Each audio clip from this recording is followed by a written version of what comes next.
हम आप लोग को बताएंगे कि इंग्लिश में, ठीक ना, अगर आप इंग्लिश में फुल में से फुल मार्क्स लाना चाहते हैं तो ये वीडियो आपके लिए है। अगर आप इस बार के बोर्ड एग्जाम में इंग्लिश में कुछ बेहतर करना चाहते हैं तो वीडियो के अंत तक जरूर बने रहिएगा। यहाँ मैं 5 ऐसे रूल बताऊंगा जिसको फॉलो करके आप इंग्लिश में से फुल मार्क्स प्राप्त कर सकते हैं। तो चलिए बिना देरी किए हुए वीडियो शुरू करते हैं। वीडियो शुरू करने से पहले एक रिक्वेस्ट है कि चैनल पर नए तो चैनल को सब्सक्राइब करें, साथ ही साथ इस वीडियो को अपने 5 दोस्तों के पास शेयर जरूर करें और वीडियो अगर थोड़ा सा भी हेल्पफुल लगेगा तो वीडियो को लाइक जरूर करें। तो सबसे पहला जो हमारा ट्रिक है, रूल है, वो है कि सबसे पहले इंग्लिश को पढ़ना सीखना पड़ेगा। सबसे पहले इंग्लिश को रीड करना पड़ेगा।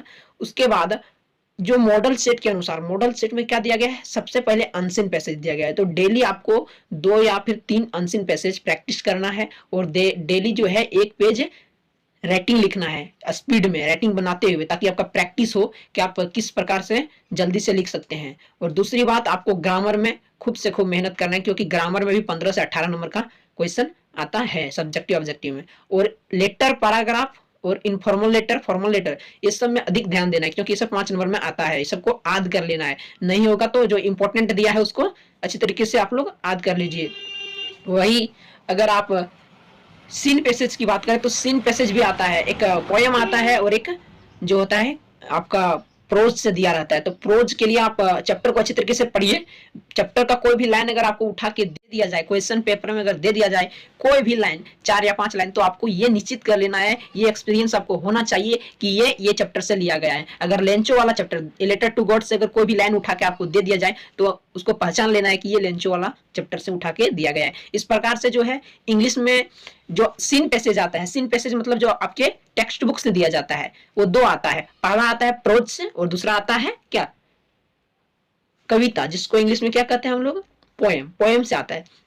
तो पोएम भी अच्छे तरीके से पढ़ना है। साथ ही साथ पोएम में जो छोटा छोटा ग्लोसरी में मीनिंग दिया रहता है, जैसे ये टाइगर इन द जू में दिया है लर्गिंग। लर्गिंग, लर्गिंग मतलब क्या होता है, छुपना, हाइड, हाइड होता है, ठीक ना। तो ये सब जो छोटे छोटे वर्ड्स हैं इसको याद रखना है, क्योंकि वहां पूछ सकता है। और साथ ही साथ किसी भी पोएम का अगर लाइन उठा के आपको दे दिया जाए क्वेश्चन पेपर में, तो आपको ये पहचान लेना है कि ये पोएम कौन से चैप्टर से लिया गया है और इसके राइटर कौन है। सबसे पहले जो है पोएम के राइटर, पोएम नेम अच्छी तरीके से याद कर लेना है और उसको 10 बार लिखना भी है, क्योंकि स्पेलिंग मिस्टेक नहीं होना चाहिए। तो हमारा अनसीन पैसेज हो गया, सीन पैसेज हो गया और ग्रामर हो गया, ठीक ना, और पैराग्राफ राइटिंग भी हो गया और लेटर भी हो गया। अब आता है आपका टेक्स्ट बुक से। टेक्स्ट बुक से आपको एमसीक्यू में फुल में से फुल मार्क्स लाने का तरीका यही है कि अच्छे तरीके से आपको जितने भी टेक्स्ट दिए हैं उसको अच्छे तरीके से पढ़ना है और प्लस में ग्रामर से क्वेश्चन अधिक से अधिक रिवाइज करना है, क्योंकि आपको जैक कहीं बाहर से क्वेश्चन नहीं देता है। पिछले साल के मॉडल पेपर आप डाउनलोड कीजिए, इस साल के मॉडल पेपर आप डाउनलोड कीजिए,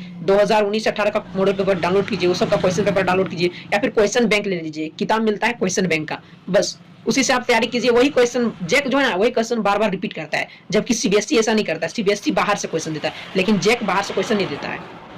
और किताब में जितने भी दिया है ओरल कॉम्प्रिहेंशन चेक, उसको में जो इंपॉर्टेंट लगता है आपको, हम इंपॉर्टेंट टिक लगवा देंगे, वो सब भी याद कर लेना, क्योंकि 2 या 3 मार्क्स में सब जरूर पूछा जाएगा।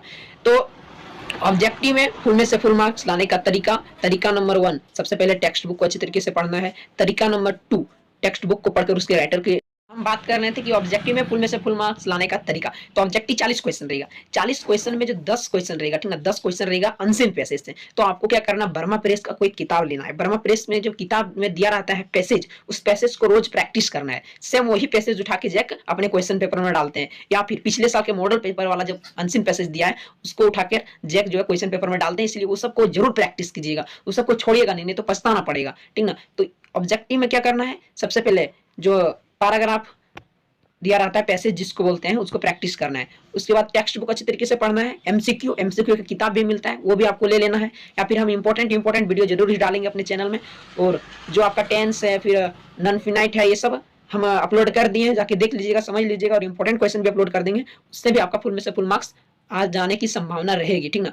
तो इस प्रकार से अगर आप ऑब्जेक्टिव में फुल में से फुल मार्क्स लाना चाहते हैं तो सीन पैसेज, अनसीन पैसेज और ग्रामर और आपका लिटरेचर अच्छी तरीके से मजबूत रहना चाहिए, ठीक ना। अब हम आते हैं सब्जेक्टिव में। सब्जेक्टिव में फुल में से फुल लाने का तरीका क्या है। तो सब्जेक्टिव में सबसे पहले जो आपका क्वेश्चन रहेगा वो रहेगा क्या, पैसेज से। सब्जेक्टिव वाला पैसेज, तो सब्जेक्टिव वाला भी पैसेज आता है, वर्मा के बुक में आएगा या फिर शर्मा के बुक में आएगा, इस प्रकार से अंजना के बुक में आएगा, या फिर जैक के पिछले साल के मॉडल पेपर को आप डाउनलोड कर लीजिए, उसको प्रैक्टिस कीजिए कि क्या पैसेज। उतना हार्ड नहीं दिया जाता है जैक में, जितना सीबीएसई देता है उतना जैक नहीं देता। जैक हमेशा आसान क्वेश्चन बनाता है, लेकिन बच्चा के लापरवाही के कारण बच्चा अच्छी तरीके से लिख नहीं सकता है। और आप लोग अनसीन पैसेज जो है सब्जेक्टिव वाला प्रैक्टिस कीजिएगा, उसके बाद वहां से आपका 5 या 10 मार्क्स का आएगा। उसके बाद आपका जो लिटरेचर में है, लिटरेचर में आपका सबसे पहले 2 मार्क्स का 5 क्वेश्चन रहेगा, 7 क्वेश्चन रहेगा, जिसमें 5 का जवाब देना है, ठीक ना, 5 का जवाब देना है। तो उसमें क्या करना है, राइटर नेम अधिकतर आ सकता है, या फिर जैसे फॉर एग्जाम्पल एन किस सब्जेक्ट में कमजोर थी, मतलब श्योर नहीं थी, ये सब टाइप का एक एक लाइन वाला क्वेश्चन आंसर आ सकता है। तो ये सब जो इन्फॉर्मेशन है, ठीक ना, आपके चैप्टर की जो इन्फॉर्मेशन है इंपॉर्टेंट है, छोटे छोटे चीज उसको याद रखना है, तो ये 2 नंबर वाला में आ सकता है, ठीक ना। अब 3 नंबर की बात करते हैं। 3 नंबर में वही ओरल कॉम्प्रहेंशन चेक से आएगा, ठीक ना। अब 5 नंबर वाला जो है आपका मॉडल पेपर से आएगा, या फिर ओरल कॉम्प्रहेंशन चेक, या फिर आपका जो एक्सरसाइज दिया रहेगा वहां से आएगा। अब हम बात करते हैं कि देखिए आपका जो क्वेश्चन पेपर है वो 3 सेक्शन में बटेगा। सेक्शन 1 में आपका रहेगा अनसीन पैसेज यानी कि रीडिंग टाइप का, सेक्शन 2 में आपका रहेगा ग्रामर और letter, paragraph, informal letter, formal letter, तो ये सब भी आपको अच्छे तरीके से करना है। जैसे पैराग्राफ में आपको my hobby, the happiest day of life, game and sports, मतलब पिछले साल के मॉडल पेपर में जितने दिया है और इस साल के मॉडल पेपर में सबको आपको प्रैक्टिस करना है, सबको एक बार लिखना है। बिन देखे दिन में 5 बार लिखना है, ताकि आपको अच्छे तरीके से याद रहे और आप स्पेलिंग मिस्टेक ना करें, ठीक ना। स्पेलिंग अगर आप मिस्टेक करते हैं तो बहुत ही बड़ी दिक्कत और प्रॉब्लम का सामना करना पड़ेगा, क्योंकि जो एग्जामिनर होते हैं वो वही, अगर आप शुरू में स्पेलिंग मिस्टेक कर देते हैं तो वहां से आपका प्रॉब्लम खड़ी हो जाती है। अब सेक्शन सी में वही आपका लिटरेचर से आएगा, 2 मार्क्स का क्वेश्चन, 3 मार्क्स का क्वेश्चन। उसके बाद सेक्शन डी यानी कि लास्ट वाला 5 नंबरिया जिसको बोलते हैं, ठीक ना। 5 नंबरिया में आपका 4 क्वेश्चन रहेगा, 3 का जवाब देना है, ठीक है। तो यहाँ जो आएगा, यहाँ सबसे पहले जो लास्ट वाला क्वेश्चन आएगा, ये मुझे एक्सपीरियंस है, मैं ये जानता हूँ, 9 क्लास से ही देखते आ रहा हूँ जैक का, कि अगर आप लास्ट वाला क्वेश्चन की बात करेंगे तो लास्ट वाला जो क्वेश्चन आएगा वो सेकंड बुक से आएगा। किससे? सेकंड बुक से। फुटप्रिंट्स विदाउट फुट से लास्ट क्वेश्चन आएगा, यानी कि क्वेश्चन नंबर 18 और क्वेश्चन नंबर 19 जो है लास्ट क्वेश्चन जो है फुटप्रिंट्स विदाउट फिट से आएगा।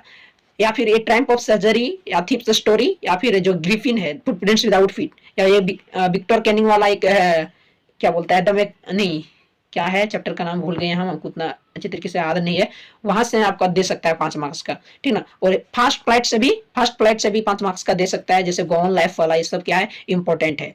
तो इस प्रकार से आप अच्छी तरीके से तैयारी कीजिए। मुझे आशा है कि ये वीडियो आप लोग के लिए बहुत ही हेल्पफुल रहा होगा। मिलते हैं अगली वीडियो में, तब तक के लिए जय हिंद, जय भारत, धन्यवाद।